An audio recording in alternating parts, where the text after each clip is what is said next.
TED Women, what's up? Not good enough. Hello, TED Women, what is up? My name is Maysoon Zayid, and I am not drunk, but the doctor who delivered me was. He cut my mom 6 different times in 6 different directions, suffocating poor little me in the process. As a result, I have cerebral palsy, which means I shake all the time. Look. It's exhausting. I'm like Shakira meets Muhammad Ali. CP is not genetic. It's not a birth defect. You can't catch it. No one put a curse on my mother's uterus, and I didn't get it because my parents are first cousins, which they are. It only happens from accidents, like what happened to me on my birthday. Now, I must warn you, I'm not inspirational. And I don't want anyone in this room to feel bad for me, because at some point in your life, you have dreamt of being disabled. Come on a journey with me. It's Christmas Eve. You're at the mall. You're driving around in circles looking for parking. And what do you see?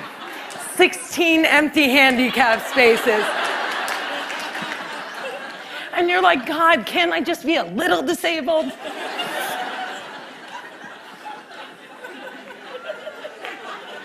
Also, I gotta tell you, I got 99 problems and palsy is just one. If there was an oppression Olympics, I would win the gold medal. I'm Palestinian, Muslim, I'm female, I'm disabled, and I live in New Jersey.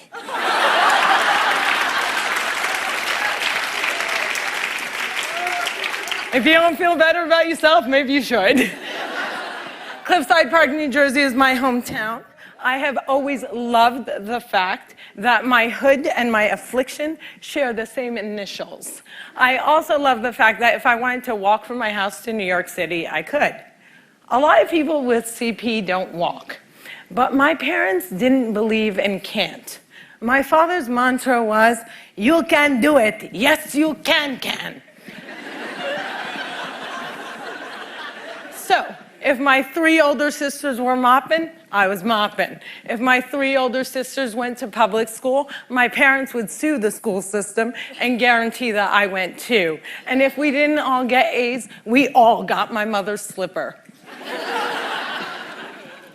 My father taught me how I walk when I was 5 years old by placing my heels on his feet and just walking. Another tactic that he used is he would dangle a dollar bill in front of me and have me chase it. My inner stripper was very strong, and by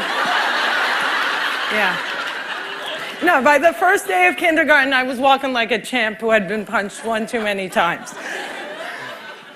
Growing up, there were only 6 Arabs in my town, and they were all my family. Now there are 20 Arabs in town, and they are still all my family. I don't think anyone even noticed we weren't Italian.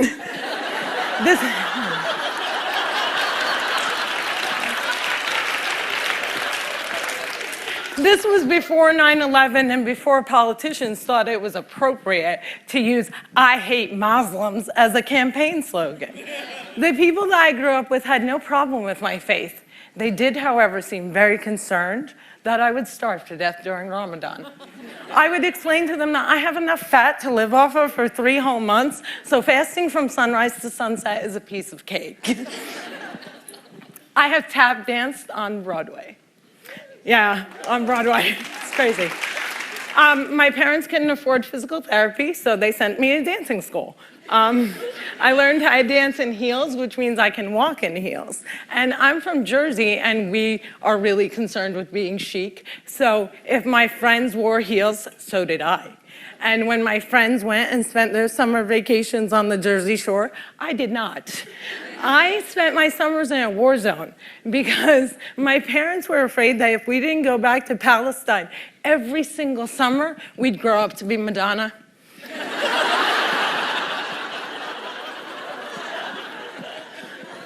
Summer vacations often consisted of my father trying to heal me. So I drank deer's milk, I had hot cups on my back, I was dunked in the Dead Sea, and I remember the water burning my eyes and thinking, it's working, it's working. But one miracle cure we did find was yoga. I have to tell you, it's very boring. But before I did yoga, I was a stand-up comedian who can't stand up. And now I can stand on my head.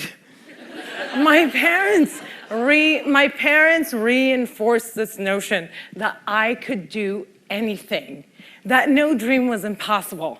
And my dream was to be on the daytime soap opera General Hospital. I went to college during affirmative action and got a sweet scholarship to ASU, Arizona State University, because I fit every single quota. I was like the pet lemur of the theater department. Everybody loved me. I did all the less than intelligent kids' homework. I got A's in all of my classes, A's in all of their classes. Every time I did a scene from The Glass Menagerie, my professors would weep. But I never got cast. Finally, my senior year, ASU decided to do a show called They Dance Real Slow in Jackson. It's a play about a girl with CP. I was a girl with CP. So I start shouting from the rooftops, I'm finally gonna get part. I have cerebral palsy. Free at last, free at last. Thank God almighty I'm free at last. I didn't get the part. Sherry Brown got the part. I went racing to the head of the theater department, crying hysterically like someone shot my cat, to ask her why. And she said it was because they didn't think I could do the stunts. I said, excuse me, if I can't do the stunts, neither can the character.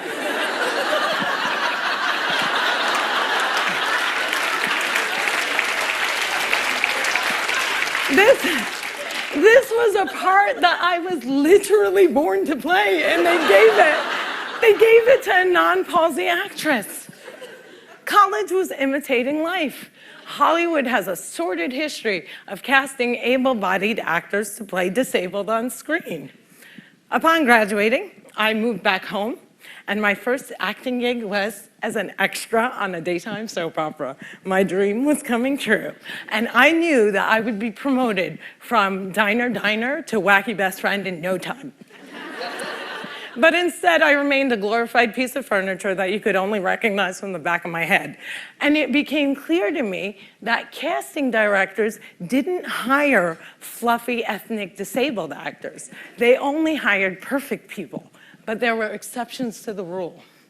I grew up watching Whoopi Goldberg, Roseanne Barr, Ellen, and all these women had one thing in common. They were comedians. So I became a comic.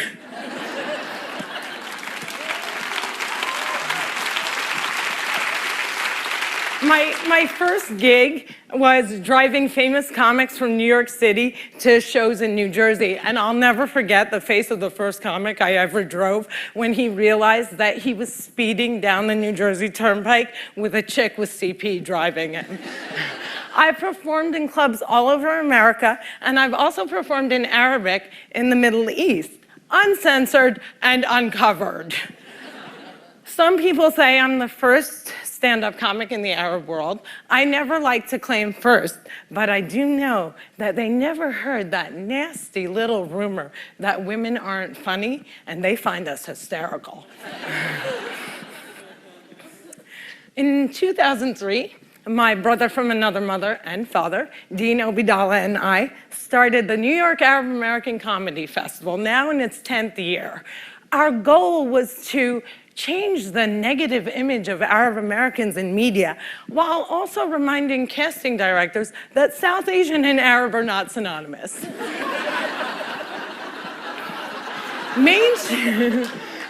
Mainstreaming Arabs was much, much easier than conquering the challenge against the stigma against disability. My big break came in 2010. I was invited to be a guest on the cable news show Countdown with Keith Olbermann. I walked in looking like I was going to the prom, and they shuffle me into a studio and seat me on a spinning rolling chair. So I looked at the stage manager and I'm like, excuse me, can I have another chair? And she looked at me and she went, 5, 4, 3, 2, and we were live, right? So I had to grip onto the anchor's desk so that I wouldn't roll off the screen during the segment.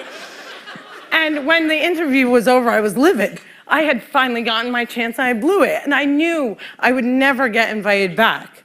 But not only did Mr. Oberman invite me back, he made me a full-time contributor and he taped down my chair.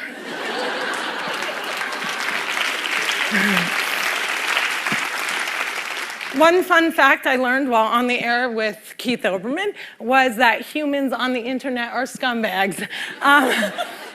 People say children are cruel, but I was never made fun of as a child or an adult.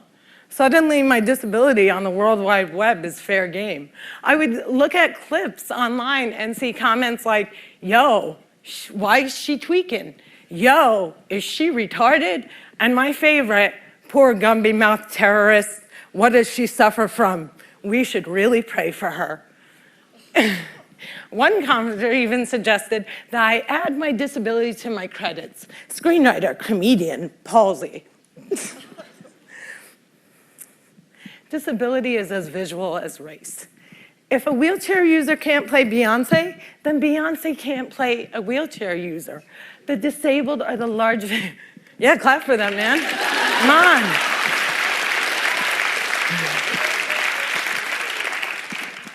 People with disabilities are the largest minority in the world, and we are the most underrepresented in entertainment.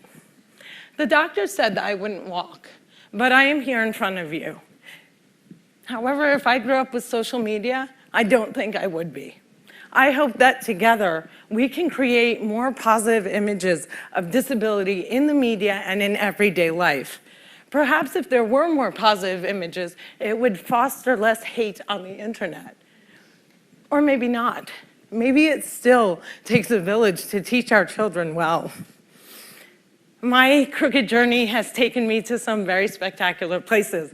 I got to walk the red carpet, flanked by soap diva Susan Lucci and the iconic Lorraine Arbus. I got to act in a movie with Adam Sandler and work with my idol, the amazing Dave Matthews. I toured the world as a headliner on Arabs Gone Wild. I was a delegate representing the great state of New Jersey at the 2008 DNC, and I founded Maysoon's Kids, a charity that hopes to give Palestinian refugee children a sliver of the chance my parents gave me. But the one moment that stands out the most was when I got, before this moment,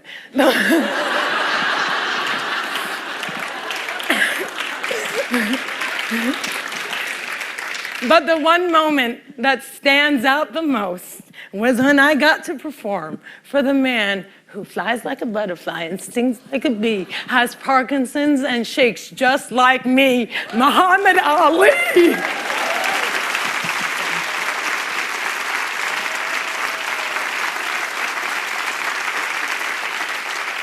It was the only time that my father ever saw me perform live, and I dedicate this talk to his memory.